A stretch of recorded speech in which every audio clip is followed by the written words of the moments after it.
যে মূল্যমান দরি রেটে অনেক মানুষের যখন আরা দরি আমি কিনিবার মতো সামর্থ্য নাই। আবাম ফাউন্ডেশন বাংলাদেশের উদ্যোগে কুতুবদিয়ায় রমজান উপলক্ষে ইফতার সামগ্রী বিতরণ করা হয়েছে।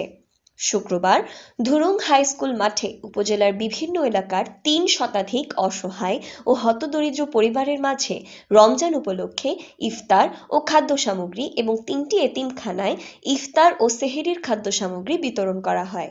রমজান মাস কালে যে জিনিস দিয়ে যে মূল্যমান দরি রেটে অনেক মানুষের যখন আরা দরি আমি কিনিবার মতো সামর্থ্য নাই।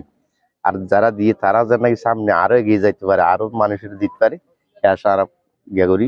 এই যে ইফতারি সামগ্রী পেয়েছিলাম এই জন্য আমরা এই আবাম ফাউন্ডেশন বাংলাদেশ কর্তৃপক্ষ থেকে আমাদের পক্ষ থেকে আন্তরিক মোবারকবাদ ও ধন্যবাদ জানালাম। আবাম ফাউন্ডেশন কুতুবদিয়ার সাধারণ সম্পাদক মোহাম্মদ রাশেদুল্লাহ জানান, প্রতি বছরের ন্যায় এই বছরেও ইফতার ও খাদ্য সামগ্রী বিতরণ করা হয়েছে। এই কার্যক্রম অব্যাহত থাকবে বলে জানান তিনি। আজকে আমাদের যে ফুড প্যাক বিতরণ কর্মসূচি ছিল আমরা বাস্তবায়ন করে ফেলছি ইতিমধ্যে। দুরুম এবং বরগুবের গুলা আমাদের আজকে প্রায় 250 ফুড প্যাক আমরা এখানে বিতরণ করে ফেলছি, আপনারা দেখতে পাচ্ছেন। এছাড়া আজকে আমাদের স্বাবলম্বী প্রজেক্ট আছে 5টা, যেগুলো আমরা একটু পরে উদ্বোধন করে ফেলবো। আমাদের অলরেডি বাস্তবায়ন হয়ে গেছে 5টি আরো নতুন স্বাবলম্বী প্রজেক্ট। এছাড়াও আজকে আমাদের 2টা টিউবওয়েল উদ্বোধন করা হয়েছে। আমি আশা করব আমাদেরকে যারা দেখছেন তারা আমাদের লাইভ ভিডিওগুলো একটু শেয়ার করবেন, আমাদের পাশে থাকবেন।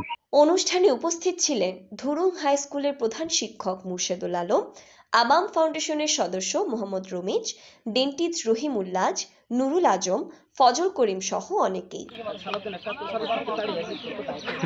News desk, TTN.